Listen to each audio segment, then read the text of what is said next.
As we know, the Generation 1 Pokemon games are full of glitches. These glitches have different levels of impact on gameplay, and some of the most interesting ones tend to be classified as major glitches. There are quite a few major glitches in this generation, but the one we are going to cover today is the expanded item bag. We're going to cover how to get it and how to use it. So let the glitch tutorial begin. To get the expanded item bag, it's actually relatively simple. We need a stack of 255 of an item. We can use Missingno to do that, as it will duplicate 128 of our items when we encounter it. Stacks of 255 will duplicate itself when item stacks above it are tossed, which is exactly what we want in this case. The very top one, we need to toss it to where there's only 2 remaining, and then switch it over to where we get ×0. At this point, we have the expanded item bag, which is exactly what we want. Now, unfortunately, it's somewhat location based because there's some glitch items within the expanded item bag that can change their name based on the tiles on screen, and when there's not a ×50 subtile on screen, sometimes their name can be unterminated, which causes issues. This location in Celadon City works pretty well because of those tree sprites or tiles at the top of the screen. Some of the benefits of the expanded item bag is we can get some glitch items like the Cascade Badge there. Another fun thing we can do is item slot 32, the quantity, we toss that, it will actually change the color palette of the screen we have. So we can get some pretty neat effects that way as well. Now, this music's kind of goofy, and there's a method to change it using the expanded item bag. Item slot 31, the quantity, when we change that, can actually be used to change what music plays. However, it will not reset on its own. We have to use either a glitch item that acts like a bicycle, or the bicycle key item. Thankfully, there is a bicycle in the expanded item bag, at least for my case, so I can get on it. And then once I get off, it will reset the music.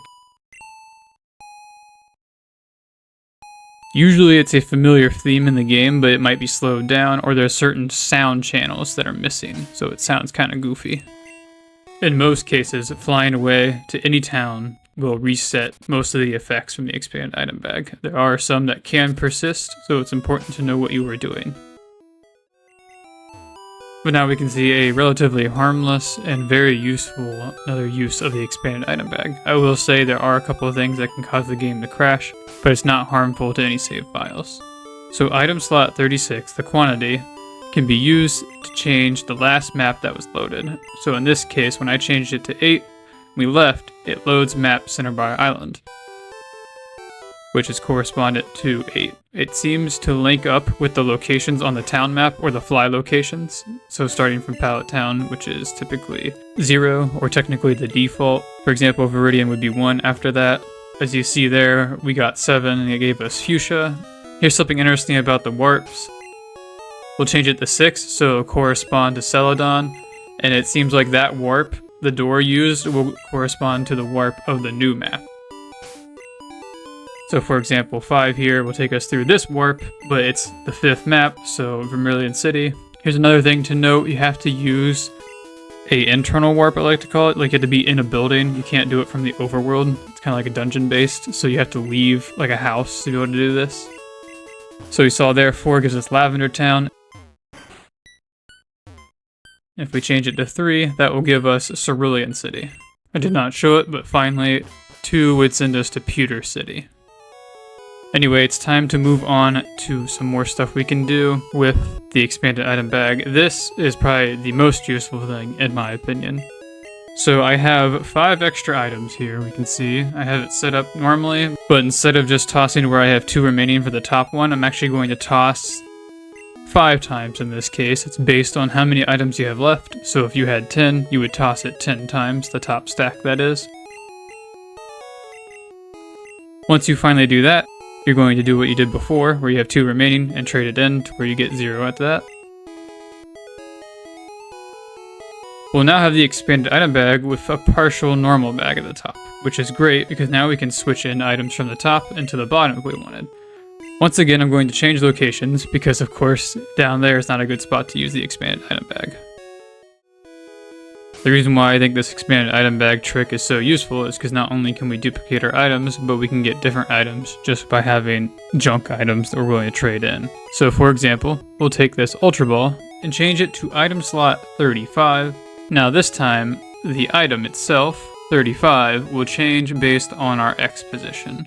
So if we actually move to the left, that will decrease the index number and make it Master Ball. Now if we go up or down, it will alternate the quantity, 1 or 0, but 0 is also 256, so now we have 256 Master Balls, which is quite epic. Since we're playing Pokemon Yellow, item duplication is not as easy as it is in Pokemon Red and Blue. Now, using the Pokeball here, I can show you an item that we can get that's relatively useful, and doesn't take very much to set up, so we'll just grab that by selecting and go back to item 35. Like I mentioned earlier, if we move from left or to right, it will change the index number. If we go to the right, it will actually increase the item's index number. Keep in mind the quantity, so we had 1. Anytime there's no quantifier, usually it means it's a key item. So since this is most likely a key item, it's good to only have 1. Otherwise things get a little messy. But you can see it was 5 question marks, which is actually a surfboard item found in Generation 1. It must have been cut out sometime during development, and for whatever reason, it takes the form of 5 question marks. There's another item similar to it that has 5 question marks, but it's non-functional. This one is good, and you know it is because it's the one next to the bicycle. You can also notice the map's a little messed up with that teleporting NPC there. Now, sometimes the size of the map can interfere with how much space is available to change the item index numbers, so we're actually going to change locations here. So see, we have access to Dome Fossil. That normally wasn't possible in Cerulean City, but it is in Celadon. You can see here Rare Candy, it's right next to Dome Fossil, which is nice. We went down, you saw the quantity went to 1, but we want it to be times 0, which is 256. So I was going to try and switch that in, but once again we're having the issue where there's long names, long unterminated names, because of the lack of a Time City sub-character, and I guess there's too many control characters. So if we change locations, we'll get around that. Once again, it's very important to be aware of where you're at. So what's nice, we can literally just go right here, and that's enough to fix it. But we're going to grab this potion here.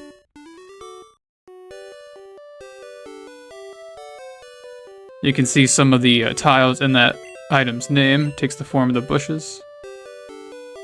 So we switch in that potion with the rare candy, and we now have a stack of 255 rare candies. So if I want to fix the map, we can just fly away and actually do it all over again.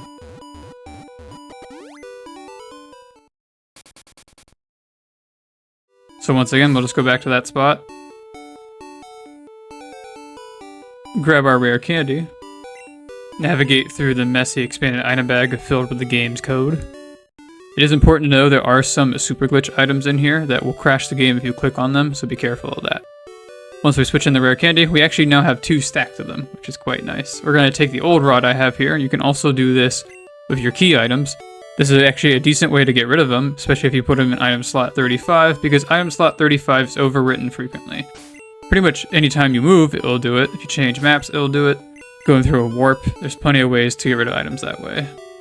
And you can see if I go along the right axis, if you see, it's going up an index number. You won't know unless you have a resource, which I'll put in the description. It'll be useful later. And right now, you'll see we have B2F, which is a glitch item we can get.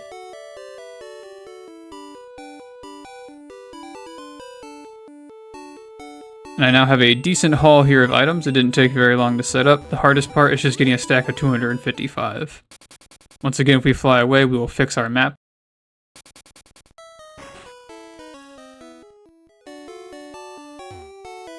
And now I'm going to show you how you can keep these items if you'd like. It's very simple. All you have to do is go into the PC for your items and deposit them into the PC. And once you deposit them into the PC, you'll go to any mart and just buy some items. You could technically just pick up some items, and even if you're daring, you could actually withdraw items from your own PC storage, perhaps key items that you don't need anymore. Pretty much any items put into the item bag will start to disappear until a certain point.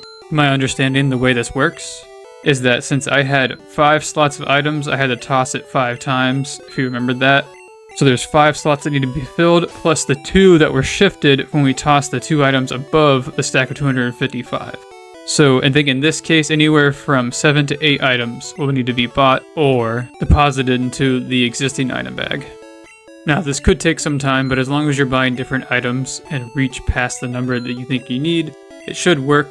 If we take a look here, I'm actually over a little bit. You can see I can still scroll down there, but once I get back down to cancel, I no longer can. Toss these items. all the way down to the cancel, and that's how we know the item bag is now stabilized back to how it was. But now it's time to put everything together that we know into one glitch that kind of combines all of this and makes it a lot better. With one exception, we're not going to be using any warping for this. We will, however, go to this location here. There is one item that is required, and that is an X special. Now there are other options, but the one that works most consistently is X special. What I mean by most consistently, it works every time. There are other ones that might still work though. So we're going to take this X special and trade that into slot 35 like we've been doing. We'll see a nugget times 0. It's helpful to keep the quantities the same, so if you have somehow for some reason had one X special, which you could do, you want to make it where there's one nugget. It's not too much of a big deal though. It could create a slightly annoying side effect later on if you want to experiment in here, but mostly it's not going to be a problem. You'll see as we walk to the right, the index numbers will continue to increase like normal. We're getting some glitch items now. You'll notice that we can even get WSM, which is a very important item in this game if you want to do arbitrary code execution. Once you set it up correctly, especially on emulator, it's amazing. Now, it's hard to do that on original hardware like Game Boys and stuff like that, but that's why this glitch is awesome, because this one's pretty much harmless for those games and is a great way to get any item in the game. And if we walk around enough, we'll actually get to the TMs, and we can get every TM in the game here. Starting with the HMs, so HMO 1, 2, 3, 4, 5. Then the TMs will start. TMO 1, Mega Punch. And you can teach those. Unfortunately, in this location, like that spot right there, it's a little difficult because it will shift you. But in the open areas like this, if you teach the TMs that correspond to this area, it won't be as bad. And that's what I was talking about earlier, where sometimes it being shifted can cause issues like that. Ice Beam, so TM13, you can teach that as many times as you want. We can get Thunderbolt, TM24, TM29 for Sidekick, TM38 for Fire Blast, TM48 for Rock Slide, and what's even better at the end, TM50, which is a substitute, we get TM51, which is actually the HMs repeated. It's the HMs in the forms of TMs, so it's likely they were an afterthought. You can see we can keep going, TM54, Strength. And then the last one, it was supposed to be TM55, but the map was shifted, so we didn't get to see it, and we actually went into a glitch city. And thus we reached the end of the Celadon looping map, which is actually the trick that we were using, and thus we're actually at the end of the video. So if you made it this far into the video, you are awesome, and I hope you enjoyed. Please rate the video accordingly, give it a like if you enjoyed, if not, thumbs down, and let me know what I could have done better. That's all I have for you today, so thank you for watching, and I'll see you guys next time.